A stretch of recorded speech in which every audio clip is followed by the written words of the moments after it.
اس مضمون کے تحت ہم خدا کے کلام میں آج شام اترنے والے ہیں، وہ مضمون اسکرین پر آپ کے سامنے ہے، اور میں چاہوں گا کہ ہم 2 بار بلند آواز کے ساتھ اس مضمون کو پڑھ لیں تاکہ یہ ہمارے ساتھ اور پھر ہمارے اندر رہے۔ جی پھر سے پڑھیں۔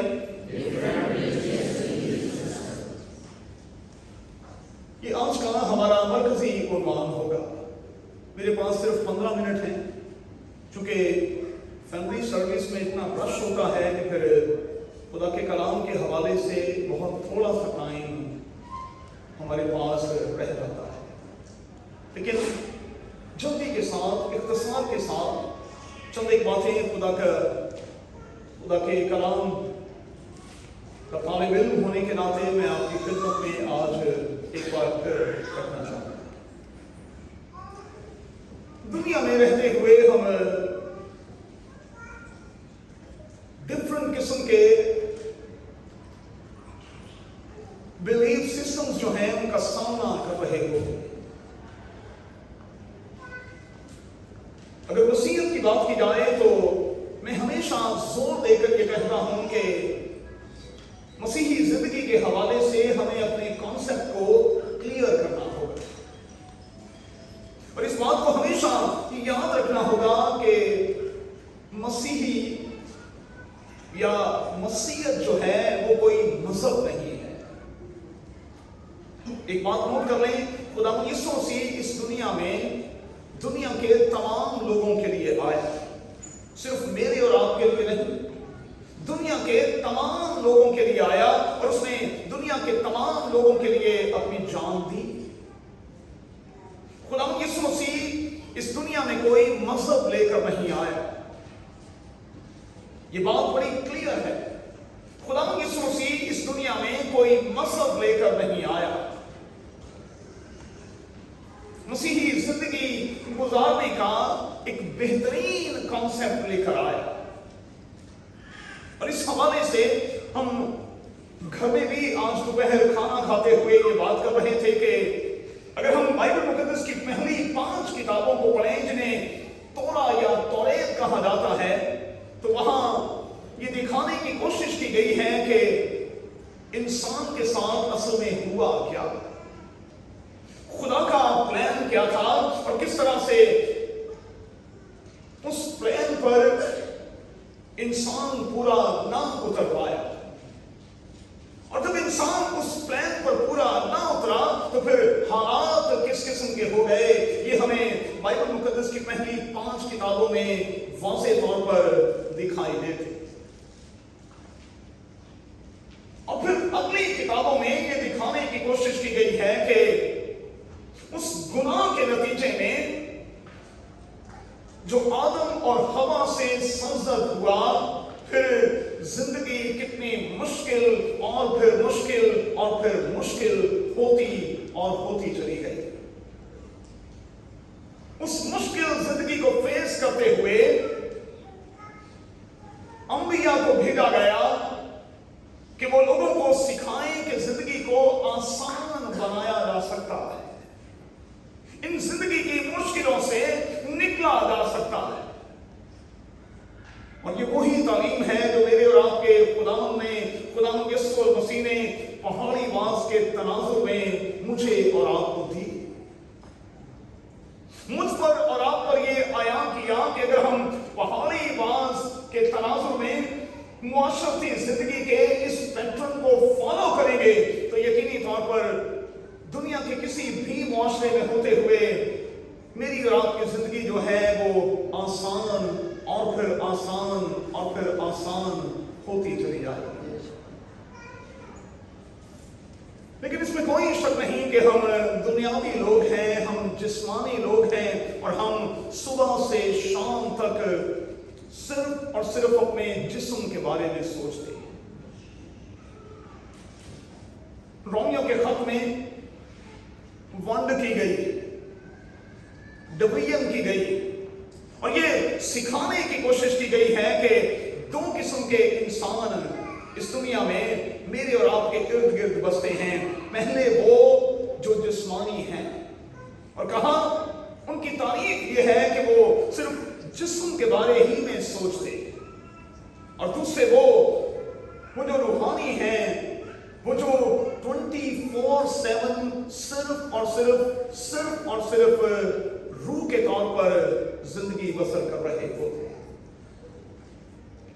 बड़ी माजरत के साथ कहूंगा, थोड़ी सी देर के लिए जरा जायजा तो लीजिएगा, मैं और आप किस तरह से अपनी जिंदगी को बसर करते हैं।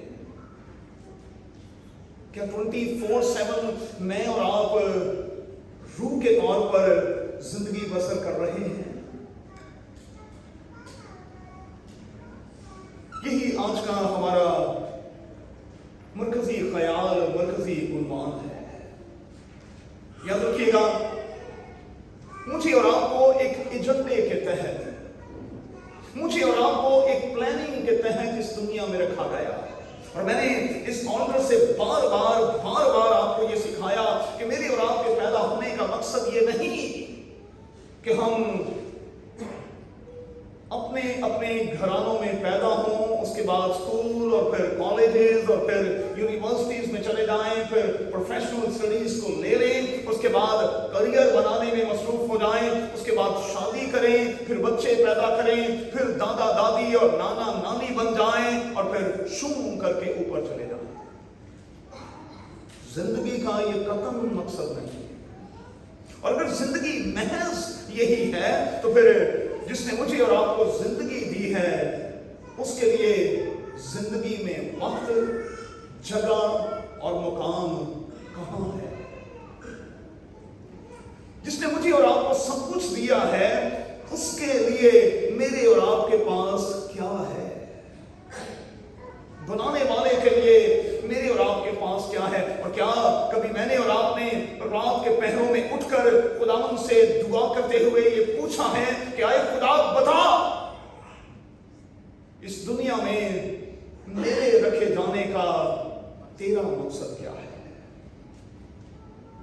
इस दुनिया में मेरे रखे जाने के हवाले से तेरा प्लान क्या है?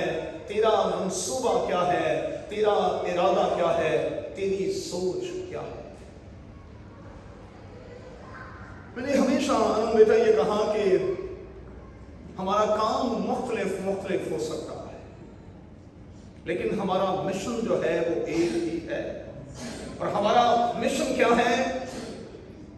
इंजील के पैगाम को लेकर उठें और फिर सारी दुनिया पर छा जाएं।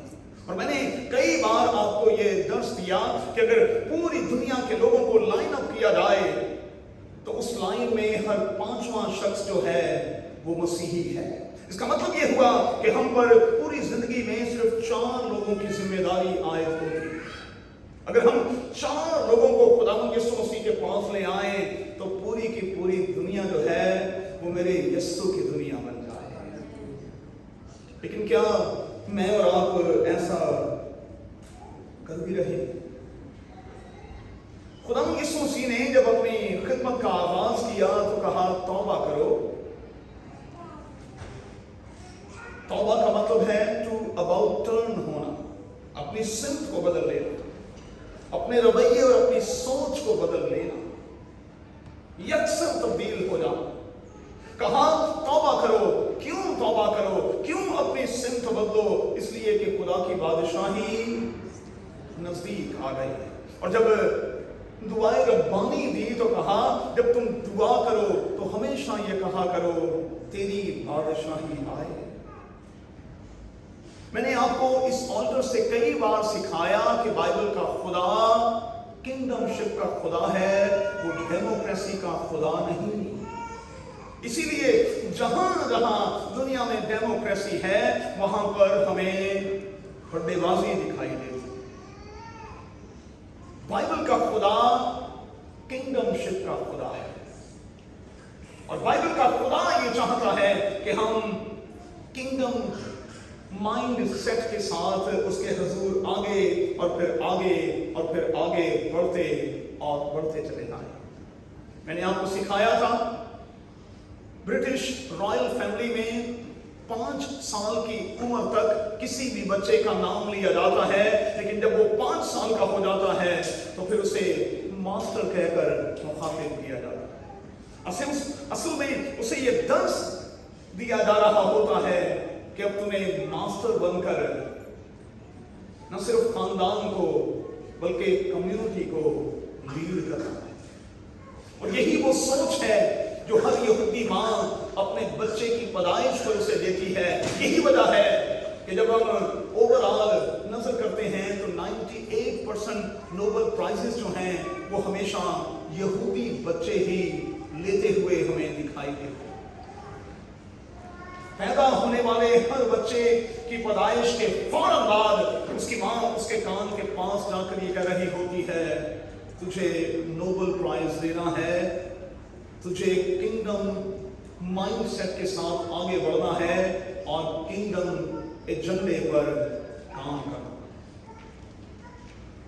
और मैं समझता हूं कि हमें बड़े फिक्स्ड किस्म के ज़हन के साथ, रवैये के साथ, एटीट्यूड के साथ आगे बढ़ना है, क्योंकि अब तकरीबन पेशन गोइयाँ जो हैं वो पूरी हो चुकी हैं और खुदावंद यीशु मसीह की सेकंड कमिंग, उसकी आमद सानी जो है वो बहुत बहुत नज़दीक है। क्या मैं और आप उसके लिए तैयार हैं? अगर आज रात खुदावंद यीशु मसीह आ जाए, क्या मैं और आप इसके लिए तैयार हैं? यकीनी तौर पर अपने अंदर हमें इस किस्म की खसूसियत और खासियत पैदा करनी है कि हम दूसरों से बिल्कुल अलग हों। और मैंने हमेशा इस ऑल्टर से आपको सिखाया, यूनानी जुबान का लफ्ज एक्लेसिया, इसका उर्दू ट्रांसलेशन कलीसिया किया जाता है। कलीसिया का मतलब है चुने गए, अलग किए गए लोग। हमें खुदा ने चुना है और दुनिया से अलग किया है, और जब हम अलग हैं तो फिर हमारा तौर तरीका, हमारा उठना बैठना, खाना पीना, गुफ्तगू करना दूसरों से बिल्कुल मुख्तलिफ होना चाहिए। लेकिन अनमोल बेटा, होता क्या है, पाकिस्तान में रहते हुए कभी ये कहा जाता था कि ये बकरी टाइप के लोग हैं, अब ये सुनने में आता है कि ये भी साढ़े वर्गे हो गए। अब इनका रवैया भी हमारी तरह का हो गया है, ये बिल्कुल हमारी तरह हो गया। हमें मुख्तलिफ होना है और हमें मुख्तलिफ के तौर पर अपने आप को पेश करना है, ताकि हमारी एक अपनी शनाख्त हो। हमारे कामों के हवाले से, हमारी गुफ्तगू के हवाले से, हमारे तरीक़ाकार के हवाले से, हमारे रहन सहन के हवाले से हम बिल्कुल मुख्तलिफ दिखाई दें। और मैं यहाँ नौजवान बेटों और बेटियों को कहूँगा, जैसा देश वैसा भेष वाला मामला कम से कम यहाँ नहीं चलेगा। दानियल और उसके दोस्तों ने इस बात की नफी करके दिखा दी है, इस बात को कंडेम करके दिखा दिया है कि जैसा देश वैसा भेष नहीं होना चाहिए। उन्होंने अपनी अलग से एक शनाख्त बनाई, और आप जानते हैं कि दानियल जो है वो सेकंड टू कमांड तक चला गया। उसके दोस्त जो हैं वो गवर्नमेंट में मशीर मुकर्रर हो गए। तो यकीनी तौर पर खुदावंद मुझे और आपको प्रमोट करेगा, मुझे और आपको सरफराजी, इज्जत, तरक्की देगा, लेकिन उसके लिए हमें अपने आप को बिल्कुल अलग करना होगा और अपने हाथ बुलंद करके अपने इर्द गिर्द के हलकों में रहते हुए ये कहना होगा, नो कंप्रोमाइज, नो कंप्रोमाइज। हम किसी भी बात को लेकर समझौता नहीं करेंगे, खासतौर पर वो बात जो बाइबल मुकद्दस के मुनाफी है। हमें वो काम कतल नहीं करना जो बाइबल मुकद्दस के मुनाफी है। No compromise. मुझे बड़ी तकलीफ होती है जब लोग ये कहते हैं कि देखें भाई साहब, दुनिया में रहते हुए फिर ये शुगल मेला, ये लटरम पटरम, ये सब कुछ भी तो हिस्सा है, एक ही काम कर ले भाई। ये किताब आपको इजाजत नहीं देती शुगल मेलों की, कतई इजाजत नहीं देती। या तो जिस्मानी होकर जिंदगी बसर कर लें या फिर रूहानी होकर जिंदगी बसर कर लें, दरमियान वाला रास्ता कोई नहीं। हमें एक ही काम करना है, एक ही तरीके से अपनी जिंदगी को बसर करना है। میں بہت ساری جگہوں پر تھوڑا سا سخت ہوں، اس لیے آپ نے دیکھا ہے کہ میں شغل میلوں میں نہیں پڑتا، اور جہاں ذرا سا بھی شغل میلہ ہو میں وہاں سے نکلنے کی کوشش کرتا ہوں۔ اس کی وجہ کیا ہے؟ کیونکہ میرے اندر یہ بات چلتی رہتی ہے کہ میں نے اپنے آپ کو پادری کے طور پر ثابت کرنا، مجھے یہ نمونہ دینا ہے کہ میں واقعی پادری ہوں۔ اب آپ گانے شروع کر دیں گے تو پھر ظاہر ہے مجھے تو سننا ہی پڑے گا، تو اچھا یہ نہیں کہ میں اس سے پہلے نکل جاؤں۔ میں نے کتنی بار کہا کہ دنیا کا کتنا بھی بڑا آرٹسٹ، دیکھیں دبئی جگہ ایسی ہے، سونو نگم بھی آئے، اریجیت بھی آ جائے، مجھے کوئی لاکھ روپیہ کم دے کہ اس کے کانسرٹ پر چلے جائیں، میں قطعاً نہیں جاؤں گا۔ مجھے اپنا پادری گناہ رکھنا ہے بھائی، میں مخصوص ہوں ایک خاص خدمت کے لیے، ایک خاص کام کے لیے، اور شیشے کے گھر میں رہتا ہوں، ہر آنکھ مجھے دیکھتی ہے۔ میں پرفیکٹ بیٹا نہیں ہوں، لیکن مجھے پرفیکٹ بننا تو ہے، کیونکہ لکھا ہے کامل ہو جس طرح تمہارا آسمانی باپ کامل ہے۔ چلیں دو باتیں کہہ کر ختم کریں۔ میری اور آپ کے کردار کا پتہ کیسے چلے گا؟ میری اور آپ کی آنیسٹی سے، میری اور آپ کے ایتھکس سے، اور پھر میری اور آپ کی چیریٹی سے، اور پھر میرے اور آپ کے ڈسپلن سے، کہ ہم کتنے ڈسپلن ہیں کھانے پینے اٹھنے بیٹھنے کے معاملے میں، ہم کتنے ڈسپلن ہیں۔ ہمارے کردار کا پتہ چلے گا ان چیزوں کے حوالے سے۔ تو میں آپ سے گزارش کروں گا کہ اپنے گھر میں ہوتے ہوئے، اس بڑے گھر میں ہوتے ہوئے، اور میں آپ سے گزارش کروں گا اپنے کام کی جگہوں پر ان چاروں چیزوں پر مہربانی سے غور کرتے رہا۔ آپ کو آنیسٹی شو کرنی ہے، آپ کو ایتھکس کے حوالے سے کمال پر ہونا ہے، اور آپ کو چیریٹی کے حوالے سے کمال پر ہونا ہے، اور پھر آپ کو ڈسپلن ہونا ہے۔ مسیحی کبھی اپنے کام سے لیٹ نہیں ہوتے، مسیحی چرچ میں بھی آنے سے کبھی لیٹ نہیں ہوتے، یہ ڈسپلن کی بات ہے۔ اور مجھے اس خدمت میں 38 سال ہو گئے، اور میں نے کوئی ایک عبادت بھی کبھی لیٹ شروع نہیں کی۔ میری بیوی اور بچے میرے ساتھ عموماً کراچی میں ہوا کرتے تھے، میں نے کبھی کسی کا انتظار نہیں کیا، کیونکہ میں کوئی چندہ بٹورنے والا پادری تھوڑی ہوں کہ ذرا کلیسیا آ جائے تو 15-20 گیت گا لو، تھوڑا جا رش ہو جائے گا، تھوڑے پیسے مل جائیں گے، پیسے بھوکے پاؤں گے تو گان کو رکھنا، یہ نہیں چاہیے۔ ساری عمر یہ کام نہیں کی، اور خدا اس کام سے بچائے۔ جہاں بھی 2 یا 3 میرے نام سے جمع ہیں، میں ان کے بیچ میں ہوں، اور جب میری بیوی اور بچے میرے ساتھ سب سے پہلے کلیسیا میں ہوتے ہیں، میں کہتا ہوں آپ میرے لیے پوری جماعت ہیں، اس کتاب کی روشنی میں آپ پوری جماعت ہیں بھائی۔ جہاں بھی 2 یا 3 میرے نام سے جمع ہیں، میں ان کے بیچ میں ہوں، اور ہمیں کوئی شک نہیں ہونا چاہیے کہ بائبل کا خدا جب 3 بجے کا ٹائم مقرر ہوا تو اٹ مینز کہ 3 بجے وہ یہاں موجود ہے۔ اور ذرا تھوڑا سا سوچیں، دیکھیں میرے جسم کے بال کھڑے ہو جاتے ہیں، میری اوقات کیا کہ میں اپنے خداوند کو انتظار کرتا ہوں۔ میں ہوں کون؟ میں اپنے رب و خداوند سے بڑا اور تگڑا ہوں کہ میرا خداوند یہاں کھڑا ہو کر میرا انتظار کرتا رہے۔ شیخ محمد صاحب آپ کو کہیں کہ میں 3 بجے یہاں پر آ جاؤں گا، آپ کتنے بجے آئیں گے؟ کتنے بجے آئیں گے رفا؟ 2:30 بجے۔ یسوع یہ تھے کبھی میں کھڑوتا میں پھر ہاں، کیونکہ اس سے بڑھ نہیں دینا تھا، پارکنگ بند ہو جانی ہے ساری۔ شیخ محمد صاحب یہاں آئیں تو 11 بجے 12 بجے آپ کو یہاں آنا ہوگا، کیونکہ آپ کو پارکنگ کے لیے جگہ نہیں ملے گی، اور دور دور تک پولیس نے سارا کچھ بند کر دیا ہو، سیکیورٹی اتنی ہوگی۔ یسوع تھے بادشاہ ماتا بادشاہ کتنے بجے آ کے کھلو جاتے ہیں؟ 3 بجے۔ اسی کتنے بجے آتے ہیں؟ لیٹ آنا ایک عادت ہے، نوٹ کر لیں۔ میں نے اپنے 4 بچوں کی شادیاں کی، میری بہویں بھی یہاں بیٹھی ہوئی ہیں، ہم نے قطعاً کوئی انتظار نہیں کیا۔ ہم نے کہا دیکھو بھائی، ہم نے ٹائم پر چلے جانا ہے، اگر آپ ہمارے رشتہ دار ہیں ٹائم پر آ جائیں، نہیں تو آپ خود سے آئیں نہ آئیں हमें कोई फर्क नहीं। टाइम की बात है, क्योंकि मेरे वालिद साहब जो थे वो चर्च ऑफ पाकिस्तान के पादरी थे, फौजी आदमी थे, टाइम के बंदे थे। मैंने पादरी असलम ज़ियाई साहब के कदमों में बैठकर सीखा है, और असलम ज़ियाई साहब का शुमार ऐसे पासवानों में होता है जिन्होंने हमेशा ज़ियाई स्टैंडर्ड टाइम को माना है, पाकिस्तान स्टैंडर्ड टाइम को नहीं। अपनी घड़ियों को सीधा करें भाई, और मेहरबानी से मेरे से मिलाने की कोशिश करें। 3 बजे इबादत होती है, तो 3 बजे खुदावन यहाँ खड़ा हो जाता है। हम कौन होते हैं अपने खुदावन को इंतजार करवाने वाले? मैं डिसिप्लिन की बात कर रहा हूँ, ये छोटे छोटे से डिसिप्लिन है भाई। आना तो है ही ना चर्च से, और चलो कोई गल नहीं, तो पादरी की थी गांधा हूं